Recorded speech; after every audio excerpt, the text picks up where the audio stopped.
School નો લેવાય, આપણે ઉભા હોય લેવાય અંદર સ્કૂલ નો બોલતા બોલતા ભાઈ દેવા વાળો નથી ખરેખર આમાં કોઈ.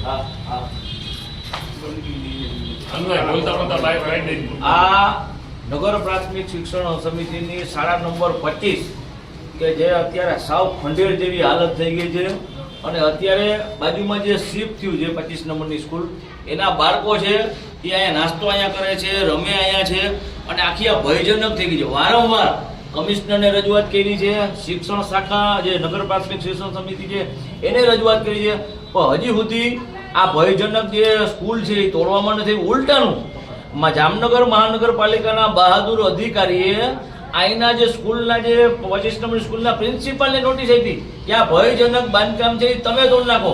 ખરેખર નગર પ્રાથમિક શિક્ષણ સમિતિ મહાનગરપાલિકા સંચાલિત સ્કૂલ છે, તો હવે એના પ્રિન્સિપાલ તોડે કે પછી આ મહાનગરપાલિકા તોડે? જો કાંઈ પણ હાનિ થશે તો એના જવાબદાર નગર પ્રાથમિક શિક્ષણ સમિતિના શાસનાધિકારી, સત્તા પક્ષ અને જામનગર મહાનગરપાલિકા રહેશે.